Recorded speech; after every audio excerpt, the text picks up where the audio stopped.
All right, good morning. Just want to open up by saying keeping all the people in the communities that were affected by the tornadoes a couple nights ago in our thoughts and covering them in our prayers. Had a really good week last week playing Maine, and what we saw on tape from our guys, played a bunch of guys. I think around 70 guys this late in the season is not always afforded that opportunity. So thankful to be able to do that. Saw a team that improved and got better. Several players in particular. I know the hot spot is the offensive line. The way we're playing at receiver and quarterback play, and everybody got better. Love the rhythm that we've shown here the last few weeks offensively. Easily our best game of precision with physicality and the strain at both offensive line and at receiver, tight ends, just all guys again that get better and the progress through hard work and going on our 10th game of the year. You would expect and hope that guys improve, and from where we were 6 weeks ago, 7 weeks ago, 8 weeks ago to where we're at now, there's been real improvement, and we've got to continue to get better. But like where we're at, and the confidence that several of those young guys, I think we played 10 offensive linemen. That might be our 8th different lineup in 9 weeks, and I thought those guys really played at a high level for what we asked them to do. But playing the 5 freshmen, got several of those guys to get their first extensive action of the year, and thought that they did some really good things. So with that, I'll open it up. Okay, we'll start in the middle, Eric Daly. Brent, I want to ask you, the last 2 weeks, it really seems like something's really unlocked offensively with the coaching transition, just the collaboration between the process, play calling, communication. Has anything changed a lot, or has it just been a steady transition to how Joe John is handling things, how he communicates with his players? Anything just stand out? Yeah, lots of things. Obviously, we've taken care of the ball better, and so that's helped. But in regards to how we do what we do, just Joe Jones got really good, strong leadership skills. Kevin Johns does as well, and I see a great collaboration, even more so, more of what you would want it and expect it to look like, and that's carried over to the field, from the staff room to the field. And again, the way we practice, communicate organizationally, details, all the constant coaching that guys are getting, but just a more cohesion is what it looks like, and a better rhythm. And then again, the young guys, Coach Bedenbaugh's done a really good job with the young guys up front. Coach Jones done a good job with the receivers, continue to correct, challenge, develop, coach, teach, believe in, giving guys the opportunity.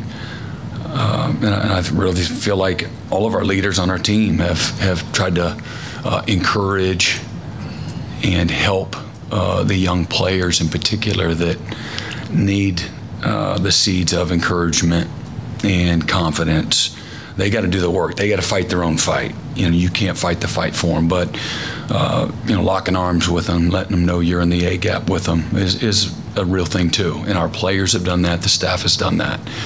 And I really feel like there's a piece on game day that you can't undervalue when it comes to play calling and the sequencing, setting things up, and then scheme-wise, everybody having a clear vision on what's the focal point, what's the weakness, what are we trying to accomplish, being more intentional and purposeful. And that's a real thing. Everybody brings Sam Mike, but not everybody brings it to, with the same precision and the same timing, and regardless of the players and their talent and ability.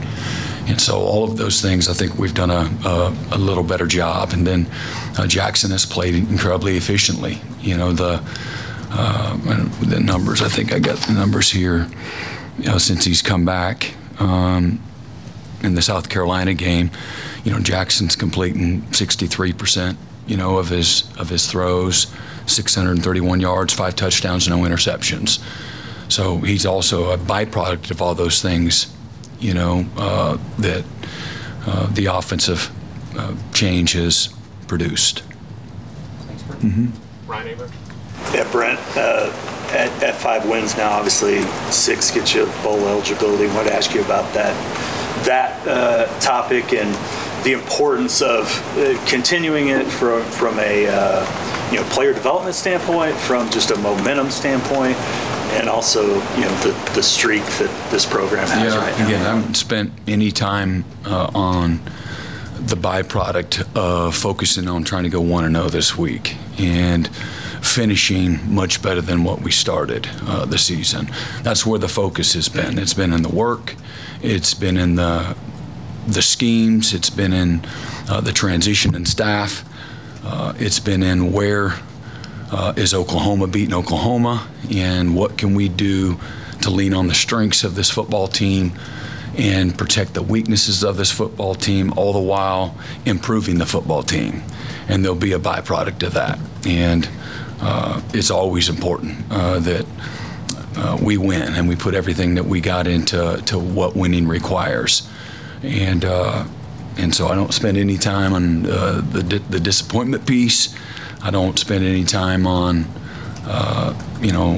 anything other than what's in front of us right now, because I can't control any of the other things. And but it's important that we win the next one, and playing in a bowl game, obviously that gives you another month with your players and developing in both on and off the field and getting an opportunity to compete. Mm-hmm. Barry?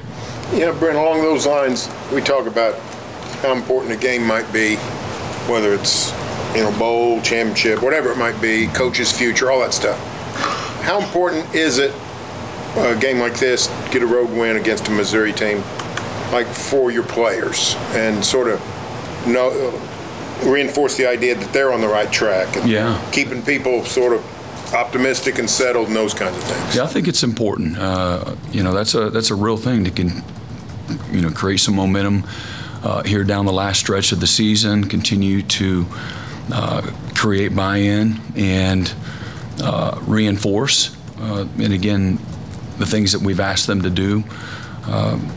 This is a team that's worked incredibly hard. We haven't always coached great or played great this season.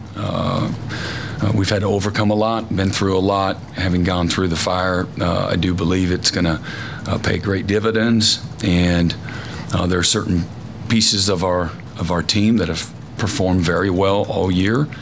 But this is an opportunity to go to a place at Missouri. They were undefeated this year, so it's a great challenge. They're 5-0 there at home this year. A team that coming off an 11-win season, and they're 6-2 this year. And they've been playing really good football. However, I think they've won 22 of their last 27 games, something like that. So this is a really good football team that finished 6-2 in the conference last year. So it would be a great opportunity, for us. But there ain't nothing going to be easy about it. And putting together a game plan that gives us a chance to be successful. But you want that for your players. You want that for your program. You want that for your staff. The success and the victory that comes from all the hard work that you put into a season and into a game week. George? Yeah, Brent, since Kendall Dolby went out, it's been kind of a rotating door at Cheetah. You guys have been playing a lot of different guys, Sammy, Deshaun, Woody, maybe some younger guys. What have you thought about that position in particular since Kendall's gone down, and how tough has it been? I know when he got hurt, you said that he was going to be a really tough guy to replace. How tough has it been for you guys? Again, going into the game, or going into the season, I talked about Kendall Dolby as being one of our best defensive players because of his unique skill set, his ability to play big, his ability to fit the run game, to pressure, to cover. And I think that the group of players that you mentioned have done a nice job, and we're still trying to figure out that group of guys and continue to develop them. there's only so many reps to go around when you look at a course of a week. And so prior to him getting hurt, everybody wasn't getting reps. Dasan wasn't even back yet. Sammy actually last summer and in the spring, we worked him a lot of inside linebacker and less outside linebacker. Now Woody's been a move around guy, corner and safety and the dime and the nickel. And so I think that is still a position rather that has a chance to continue to improve, to be a little more detailed. And but those guys have done a nice job. The body of work is good, and we're working really hard and diligently to get it better. But they all kind of bring a little bit something different to the table. Can you speak to just how difficult that position is to learn? Because it feels like you ask them to do a lot of different things. I think the skill set is what's the challenge. The further away from the ball you get, the easier it is. You get in there and play one of those inside linebacker spots, everything is a lot more challenging. And the blocking schemes are different. They change on any particular play. Playing behind the ball is a little more challenging from a mental aspect. Mentally, outside there at that position is a lot easier, in my opinion. And skill set is what you got to have a unique ability to play in that position. And but from what you ask them to do, from a job description standpoint, a little simpler. Just keep your outside arm free. You'll be fine. Thanks, Brent. Yep.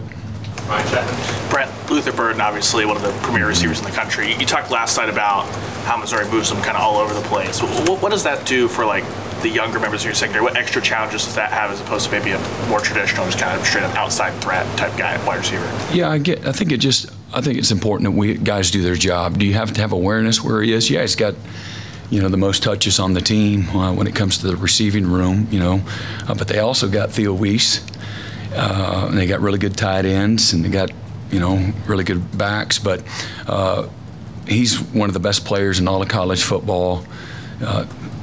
They find a lot of different creative ways to get him the ball in space, the touch game, and then he can really challenge you vertically. He's a home run hitter. He's the ultimate competitor, and you can see his leadership, as well. The guy that's highly invested. And it's been a really big part of their transformation in the last couple of years for them as a program. Yep. Back to the middle, James. Brent, you brought up your young offensive lineman. I think on one drive in your second half, you had all freshmen on the field. That had to be pretty cool for you. But as you think about your offensive line, I know injuries have been a big part of this. You got to feel like your future is really pretty good there, don't you, or do you? Yeah, this will bode well, no doubt about it. And you have to take the bad with the good as you're trying to mature a young group of players at one of the more challenging positions on a team. But love the fight and the work and the belief and their consistency, just continue to go to work every single day. But that's certainly going to pay big dividends, moving forward and really across the board. We played 19 true freshmen in the game. I think we played another 6 redshirt freshmen, so 25 freshmen in the game this late in the year that played. A lot of those guys played, more than just 5 or 6, 7 snaps. And then I believe we played another 7 true sophomores. So when you're looking at guys in their first 2 years, we played 32 players, in our 10th, our 9th game of the year. So that'll all bode well, and several of those guys would be playing no matter what the team dynamics look like. But it has afforded some guys an opportunity to get out there on the field a little sooner and give us a chance to have a really good future as well, foundationally. Let's go to Bob. Yeah, Brent, sticking with the freshmen, a lot of them at this point, if they're playing the 4 games or if they're not. But guys like Eddie, Xavier Robinson, they're kind of like teetering, which way they're going to go. And after watching them Saturday, does that give you a better idea of what you might want to do with them during the final 3 games? Yeah, we're going to play those guys in 4 games. So 4 total. And not burn their redshirt year. So we're in a good position to do that. Jesse? Brent, I wanted to ask you about Jacobe Johnson. Obviously, he got some extended reps against Maine. Just what have you seen from him as this season's gone along, particularly at that corner spot? And then for him, how are you guys maybe approaching that balance for him in terms of defense, offense? Yeah, we're going to, again, obviously, he's got the majority of his snaps since he's been here on defense, and so that'll continue to be the case, but try to continue to get him involved as an additional receiver, a weapon, and hopefully that'll happen sooner rather than later when it comes to creating some explosive opportunities for him, getting the ball to touch his hands, and but he's really had great focus, more so even in the past, with a enhanced role, the demands that takes, and that the details and the investment on his part requires that, and he's completely bought in on doing that. Tom? Brent, you mentioned Jackson's improved efficiency since he's returned, and he's talked about how the few weeks not starting kind of allowed him to play carefree now. But that time that he was benched, did you see something tangible change in his approach or anything that's just kind of unlocked him? No, I talked about it each week, and it wasn't coach speak. It was what I saw, and he had some of his best practices that he had. I said it at the time, and looking back, it's continued to be that way. His focus, I don't think he lacked focus prior, but his ability to stay focused and to stay positive in his own mind and just go to work. And that's what he chose to do.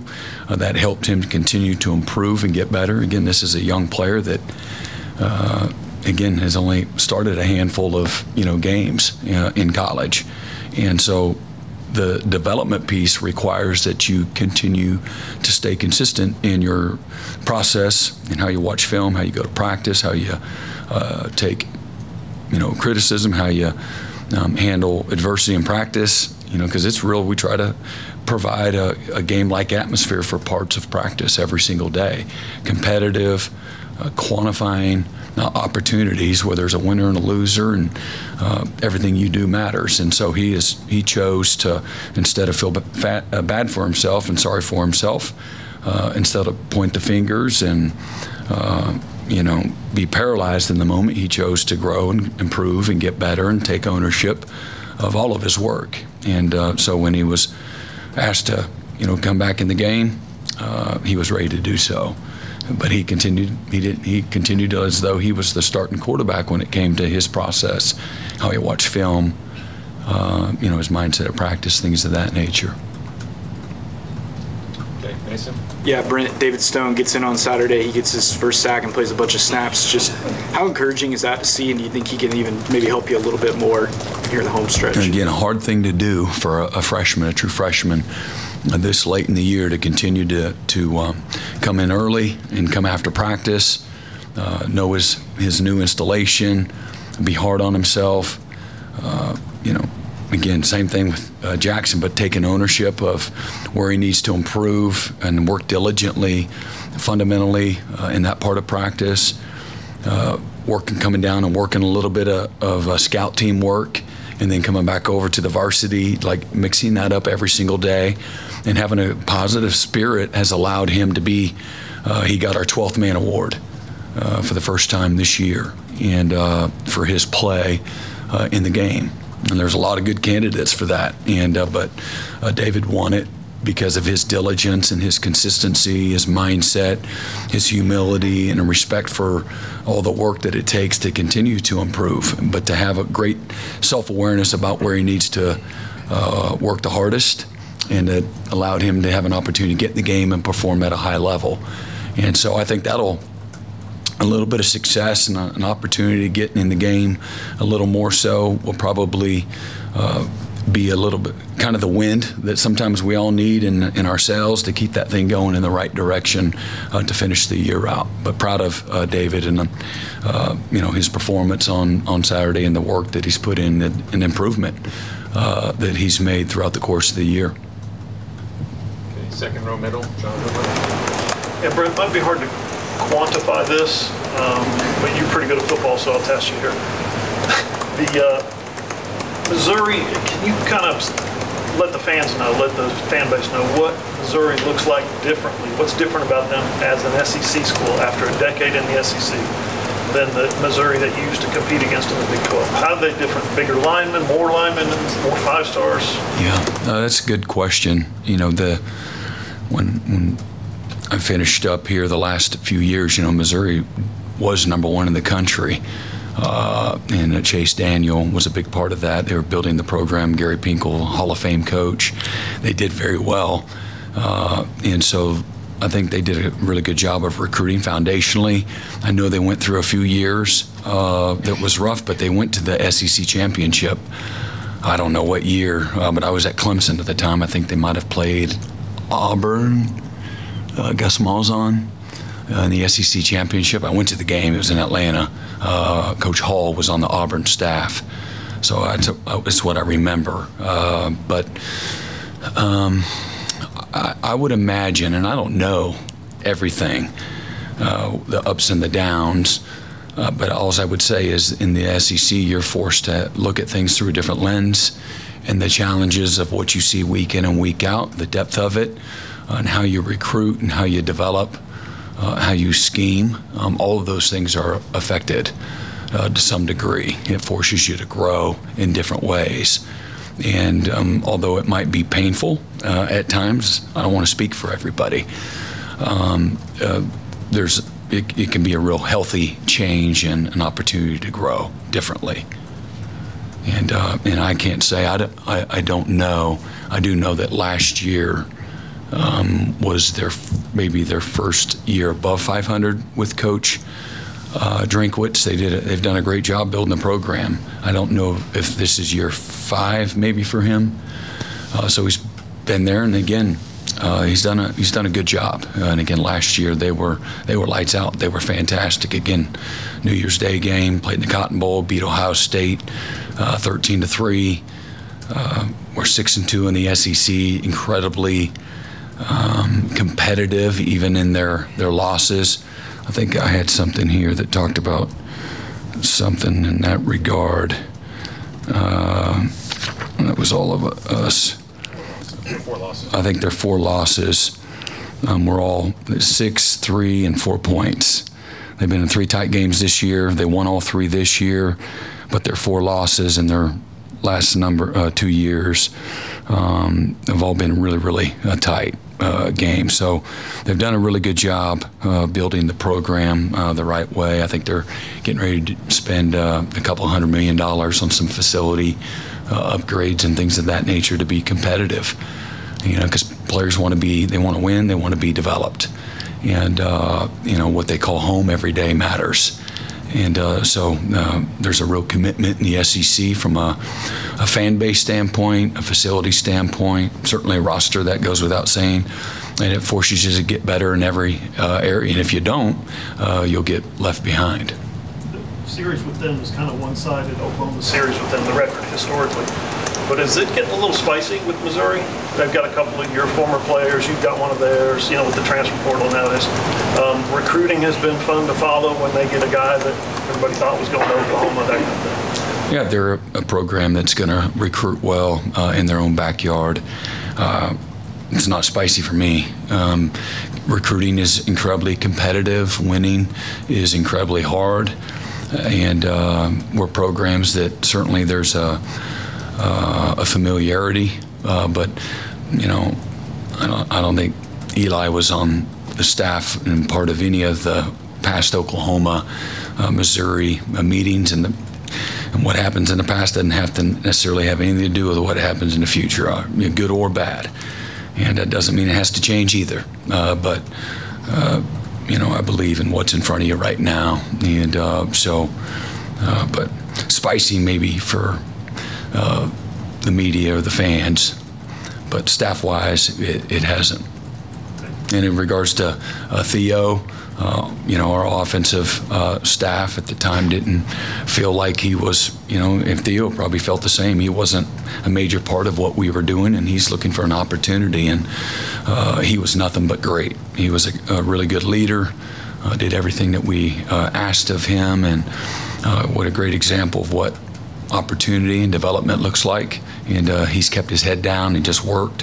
Had a fantastic year last year. He's having a great year this year. And, I think Caden went in there and was a starter. He's a starter for us. We're not surprised if he has success. Caden's a fantastic player, freshman All-American. And that's the world that we live in now. Players are free to come and go as they please and looking for what's best for them. And well, there ain't no time for bitterness and things like that. You got to move on and adjust and pivot and get better. Yeah. Any more questions in the second row? Brent, what do you remember about some of those battles with Mizzou in the Big 12, obviously the 07, 08 Big 12 title games? Then I think the last time you were there was the 2010 upset. Just what do you remember about those battles back then? And just really competitive. Wasn't nothing easy about any of them. Fondly, I look at the Big 12 championship.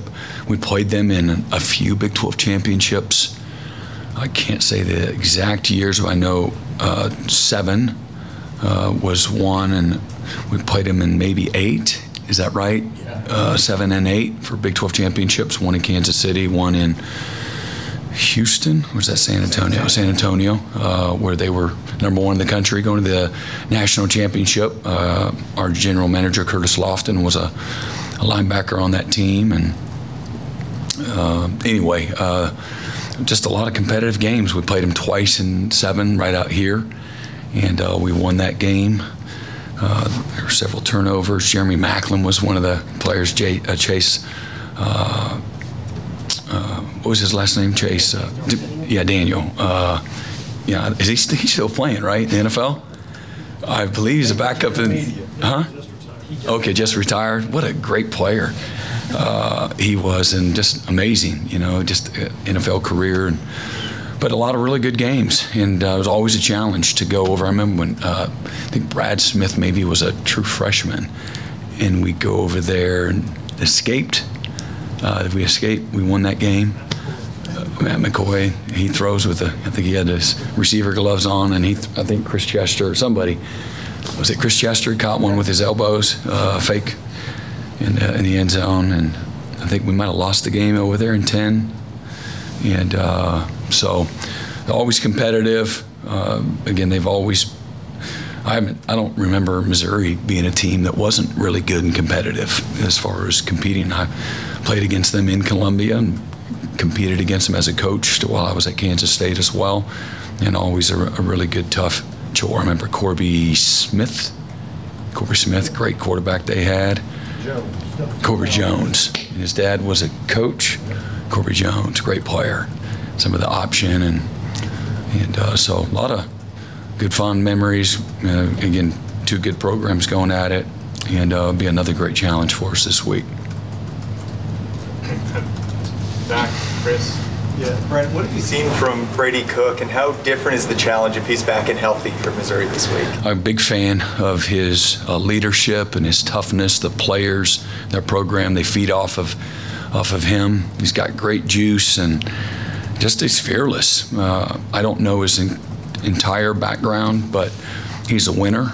I think he brings out the best in the players around him, but he plays with emotion, on his sleeve, and you can see the guts and the toughness. Obviously, the Auburn game, they're down by 14 points.